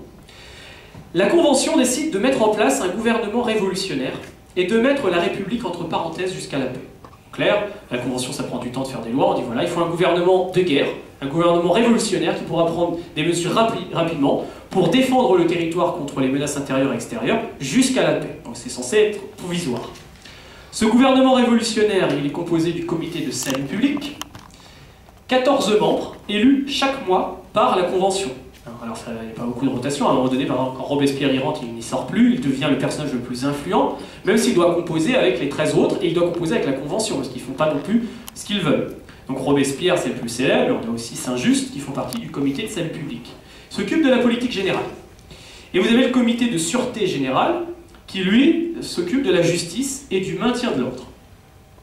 Alors les mesures, là vous avez un petit schéma en bas à droite, sur les mesures prises par ce gouvernement et qui sont fortement influencées par les sans-culottes, parce que je vous rappelle que les montagnards sont favorables à une alliance avec les sans-culottes. D'abord, c'est la mise en place du calendrier révolutionnaire, avec comme objectif de déchristianiser le calendrier et limiter l'influence de la religion. C'est la mise en place de la loi du maximum pour limiter les prix. C'est l'abolition de l'esclavage dans les colonies françaises en février 1994 au nom de l'égalité. Ça sera remis en cause par Napoléon et finalement, définitivement, aboli en 1848. Mais là, on a aboli l'esclavage en février 1994. Et le 13 septembre 1793, on met en place ce qu'on appelle la loi des suspects, qui officiellement lance la terreur. Qu'est-ce que c'est que cette loi des suspects? Ceux qui sont suspectés de ne pas soutenir la politique du gouvernement sont considérés comme, entre guillemets, des ennemis de la liberté, et donc peuvent être arrêtés préventivement, jugés au tribunal révolutionnaire et exécutés sans avoir le droit de se défendre. Voilà. La terreur, elle est présentée comme un mal nécessaire et provisoire pour se débarrasser des opposants à la Révolution, dans un contexte de guerre intérieure et extérieure. Les menaces sont certaines. Les membres de la Convention, les membres du comité de salut public savent qu'ils tournent le dos aux principes fondateurs de la Révolution, mais pour eux, c'est un mal nécessaire et qui sera provisoire le temps d'arriver à la paix et de mater les rébellions.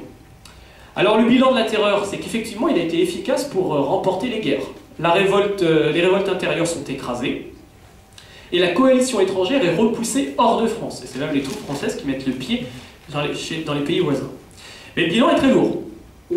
On pense au moins 16 000 condamnations à mort, et on a à peu près sur 120 000 Vendéens qui ont été tués pendant les combats.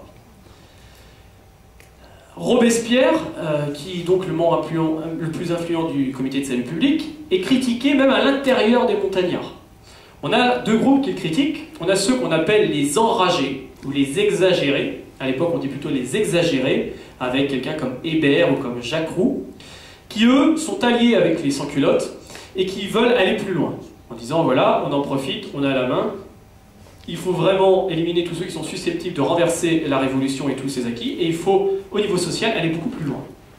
Et puis sur la droite, on va dire de Robespierre, on a ceux qu'on appelle les indulgents, comme ses amis, Danton, Camille Desmoulins, qui eux pensent que le gouvernement révolutionnaire est allé trop loin, qu'il faut stopper rapidement la terreur, que maintenant que les périls sont un petit peu repoussés, on peut mettre un terme à la terreur.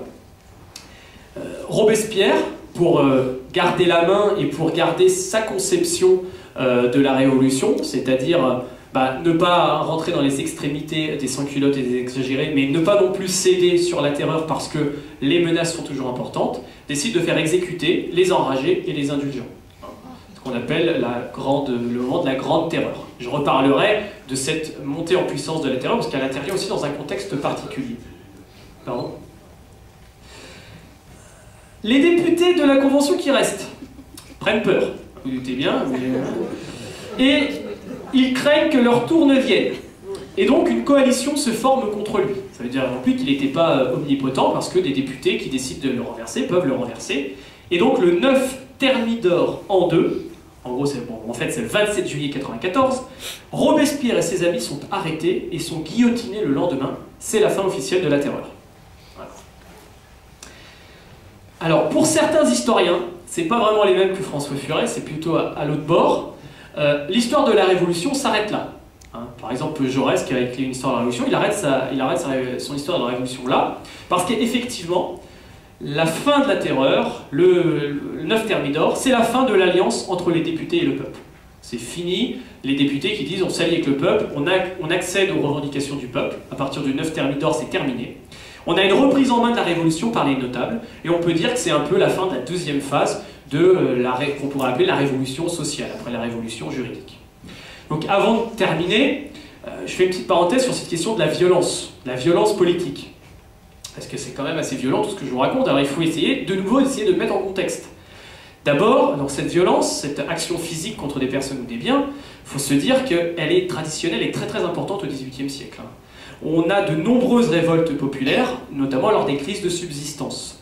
Ça veut dire quoi? Ce sont des émeutes spontanées. Par exemple, des paysans qui attaquent et qui pillent des greniers de stockage des grains. Parce qu'ils ont un problème alimentaire, voilà. Ceux qui vendent, qui sont chargés de revendre, on attaque, on pille et on se sert. Donc il n'y a pas de visée politique du tout, il n'y a pas d'objectif précis, mais j'insiste, ça ne veut pas dire qu'il s'agit d'une violence nihiliste. Elle charrie des valeurs, une morale, la morale c'est, voilà, nous produisons des biens alimentaires, on commence, nous, par se nourrir, parce que les biens alimentaires ne doivent pas servir à ceux qui ne travaillent pas pour en faire un commerce et gagner du profit. C'est ça, en fait, ces révoltes à ce moment-là. Des fois, je fais une petite parenthèse, parce que quand j'étudie un peu cette violence-là, ça me fait un peu penser aux émeutes de banlieue aujourd'hui. On en est un peu là. Ce sont des émeutes totalement spontanées, totalement dépolitisées, sans objectif, parce que je les connais, c'est mes élèves. Il n'y a pas d'objectif, mais elles naissent quand même toujours d'un sentiment d'injustice. Par exemple, vous voyez que c'est toujours des révoltes qui suite à, par exemple, une violence policière ou quelque chose comme ça. Donc elles sont totalement dépolitisées sans objectif, mais elles charrient quand même un certain nombre de valeurs. Et ce que je suis en train de dire, en gros, c'est qu'on est à un tel niveau de dépolitisation qu'on est revenu à la politisation de l'ancien régime, en tout cas dans ces quartiers-là, et donc on a du boulot, nous, notamment à Attac, pour essayer de politiser peut-être cette révolte. Je referme la parenthèse, et je reviens à partir de 1789, où là, justement, on a une modernisation politique, parce que la violence, elle est désormais instrumentalisée politiquement par le peuple, pour qui, en fait, c'est le seul moyen de revendiquer sa souveraineté et de prendre part au cours des choses.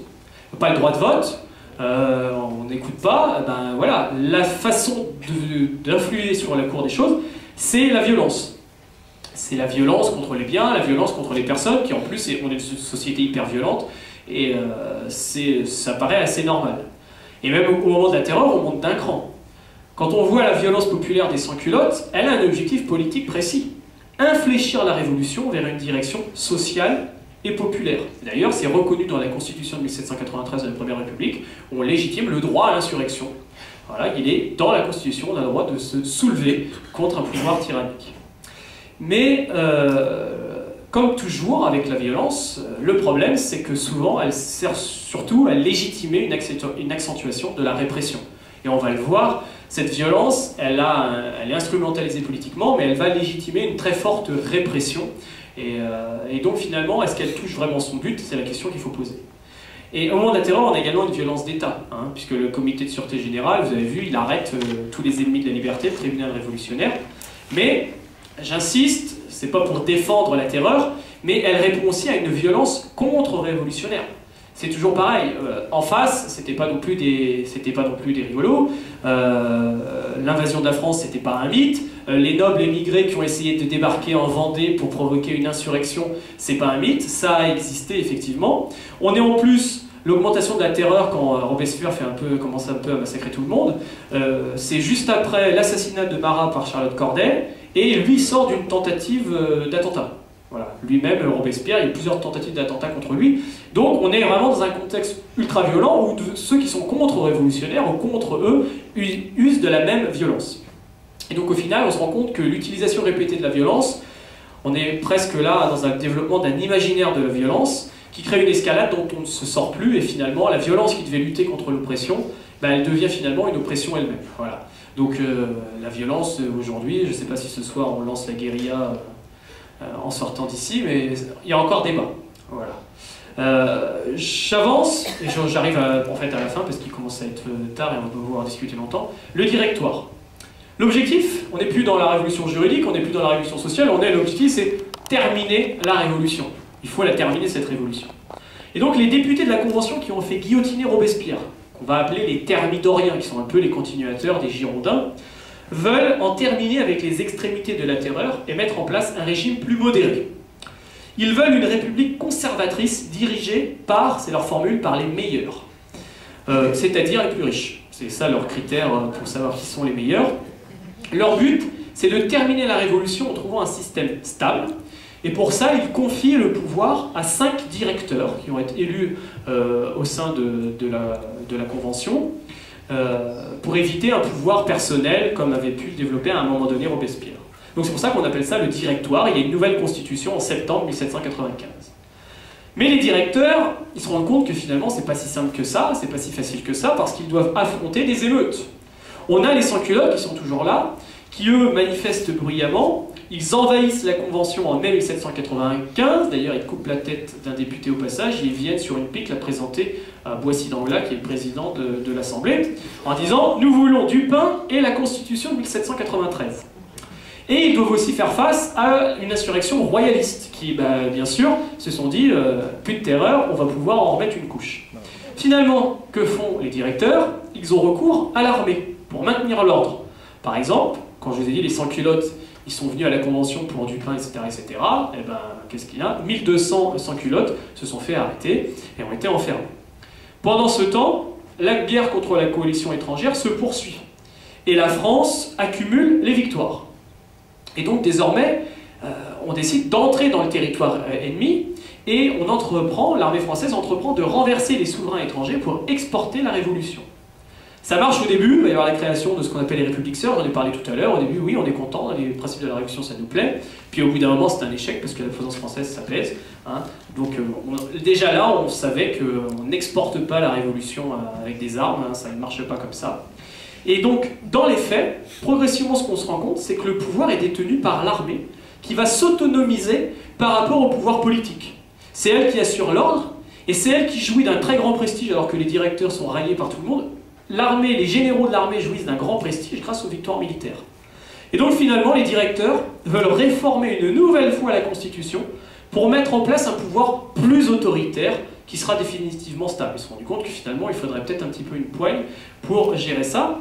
Et donc, pour cela, ils organisent la prise de pouvoir le 18 Brumaire en 8, donc le 9 novembre 1799, par un jeune général qui a remporté beaucoup de victoires et qui jouit d'un grand prestige, vous avez compris, Napoléon Bonaparte. Donc vous avez ici le coup d'État du 18 Brumaire, Napoléon Bonaparte.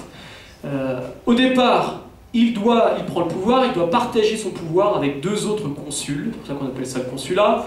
En 1802, il décide de prendre le titre de consul à vie, et en 1804, il ne s'embarrasse pas, il prend le titre d'empereur, et on a plus ou moins un retour de la monarchie. Voilà.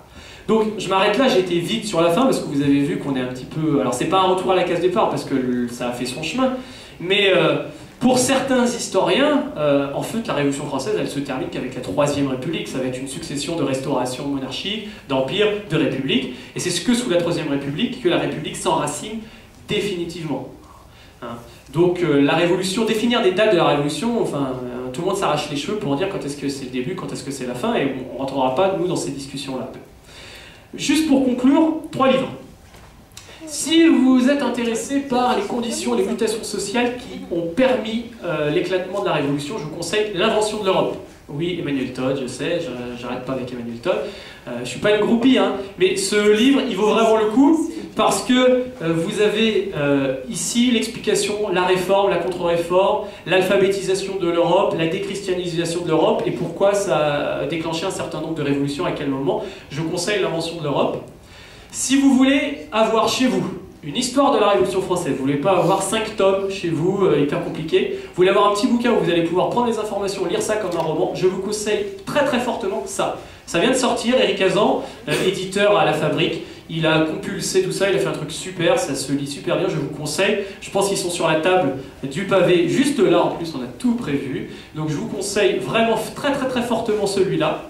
Et si vous avez envie de pousser la réflexion théorique sur la Révolution encore un petit peu plus loin, un peu plus difficile d'accès, mais c'est les plus grands historiens de la Révolution actuelle, ont écrit il n'y a pas longtemps, et ça vient de sortir, Pourquoi faire la Révolution.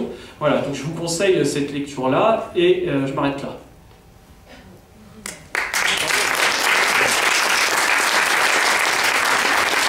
a le micro, maintenant c'est à vous de parler. Si vous avez des questions, des commentaires, des discussions entre vous, comme ça moi je me repose et j'attends la fin.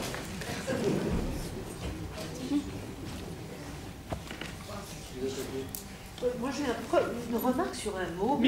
Micro impossible. J'ai juste une remarque sur un mot que vous employez à plusieurs reprises, c'est le mot esclave. Et je ne comprends pas du tout comment vous pouvez employer un mot comme ça dans la société, même d'Ancien Régime. La France a des colonies dans laquelle on a des esclaves noirs, alors excusez-moi, je n'ai pas précisé, Saint-Domingue, Martinique, et c'est la France à part entière à cette époque-là, et donc l'abolition de l'esclavage et les esclaves font partie. Il y a beaucoup de débats dans toutes les assemblées sur la question des esclaves noirs, et d'ailleurs ils vont finir par se révolter en 1802, Toussaint l'ouverture. Donc voilà, c'est là quand je parle des esclaves, parce que ça prend beaucoup de discussions à l'Assemblée. Ces esclaves, ils posent problème aux révolutionnaires, parce que voilà, ce sont des hommes, et on parle d'égalité humaine, c'est pour ça qu'on finit par abolir l'esclavage. Voilà.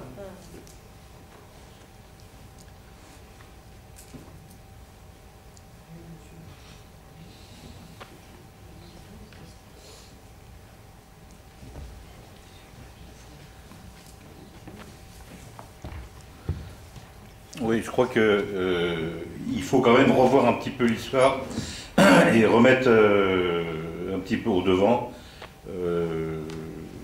l'œuvre de Robespierre.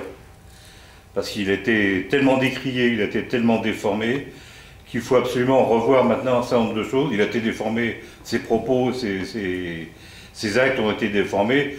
On sait bien pourquoi, hein, parce que il a beaucoup gêné cet homme-là.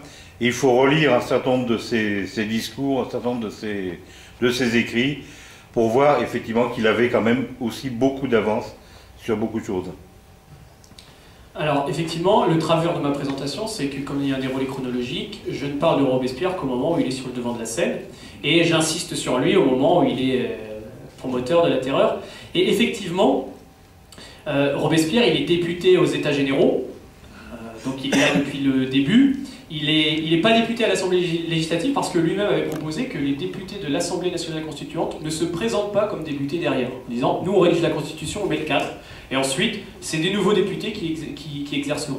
Et effectivement, si on regarde Robespierre depuis le début de la Révolution, c'est celui qui dès le début réclame l'abolition de l'esclavage, c'est celui qui dès le début va le plus loin dans l'égalité sociale, mais lui il n'attend pas que les sans-culottes lui mettent la pression. Dès le début de la Révolution, c'est celui qui exige l'égalité sociale, etc., etc. Donc je suis tout à fait d'accord. D'ailleurs, dans Une histoire de la Révolution française, il y a un petit morceau sur Robespierre qui réhabilite un petit peu le personnage, qui montre aussi la pardon, parce que, voilà, à un moment donné, quand les sans-culottes n'étaient plus dans son sens, eh ben, il n'a pas hésité aussi à les exécuter. Il a été le promoteur d'une violence importante. Il a été attaqué parce que lui n'était pas athée, il avait mis en place le culte de l'être suprême, qui était un substitut à Dieu, mais au moins c'était pas un Dieu chrétien, etc. Donc il y a beaucoup de débats sur Robespierre.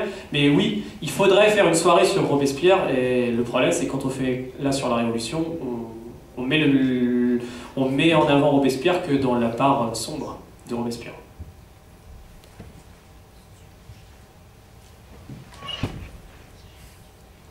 C'est plombant, hein. Bon, j'en profite que tout le monde n'ait pas de questions. Alors, on en avait parlé déjà à la radio. Est-ce que tu peux nous dire qui sont pour toi les héritiers actuels de la Révolution française? C'est pas gentil ça. Ouais, je sais. C'est pour ça C'est que pas gentil parce que je vais t'obliger de dire bah, c'est Attaque, c'est nous. Les héritiers, ça dépend qui. Moi j'ai esquissé tout à l'heure la question de la citoyenneté. Voilà. Qui se revendique, voilà, le Front de gauche également utilise la rhétorique de la révolution citoyenne. Et j'ai le sentiment, voilà, encore les affiches, là j'ai vu, il y a des affiches avec le bonnet phrygien, donc j'ai le sentiment que le Front de gauche essaye de se revendiquer de cet héritage-là, ce qui n'est pas le cas de tout le monde à gauche. Bon, je ne suis pas spécialiste du NPA, mais je vois un petit peu le NPA. Le NPA, la référence, c'est pas forcément la révolution de 1789, c'est plutôt peut-être la révolution de 1917, c'est plutôt cette révolution-là. Pareil pour le Parti communiste, il me semble que la Révolution française n'est pas forcément celle qui fait directement, qui est la référence, parce que pendant longtemps, les historiens marxistes proches du Parti communiste qui faisaient cette révolution disaient c'est une révolution bourgeoise, la fameuse discussion sur la révolution bourgeoise, en disant bah, c'est normal, c'est dialectique, la noblesse domine, lutte des classes, la bourgeoisie prend la place, et ensuite c'est le prolétariat, on est dans le cours historique normal, et donc nous on ne peut pas se revendiquer de la Révolution française, parce que ce n'était qu'une étape vers le pouvoir du prolétariat. Et donc j'ai le sentiment que le Parti communiste ne revendique pas trop ça. Vous voyez que tout le monde est gêné un peu à gauche avec le drapeau bleu-blanc-rouge. Hein. Je sais que maintenant dans les meetings du Front de gauche, on met le drapeau bleu-blanc-rouge. On chante la Marseillaise et l'Internationale. Alors je ne sais pas comment c'est passé dans les tractations du Front de gauche, mais je ne pense pas que par exemple au Parti communiste avant on chantait la Marseillaise et qu'on avait le drapeau bleu-blanc-rouge. Je ne suis pas sûr. Au NPA encore moins, je pense. Donc j'ai le sentiment qu'en tout cas ceux qui veulent se revendiquer, mais après c'est bien présomptueux de dire qu'on est héritier de la Révolution française, et encore quelle partie de la Révolution française, parce que je pense que la droite aujourd'hui se revendique de la Révolution française pareillement, parce qu'ils sont républicains et ils se revendiquent peut-être plutôt des Girondins, donc tout le monde se revendique de la Révolution française, et puis en fait après ça dépend quelle partie de la Révolution française. C'est tellement compliqué la Révolution française, vous imaginez bien. Là, un vrai spécialiste de la Révolution française, il débarque dans ce que j'ai fait ce soir, il dit mais non, c'est plus compliqué que ça, c'est plus complexe que ça. Dès que vous commencez à lire des bouquins complexes, c'est 10 fois plus complexe que ce que j'ai raconté là. Et donc se revendiquer directement de la Révolution française, c'est un petit peu compliqué. On peut piocher dans la Révolution française des enseignements pour le présent, en tout cas peut-être. Je suis désolé, je reste assis, mais je suis fatigué.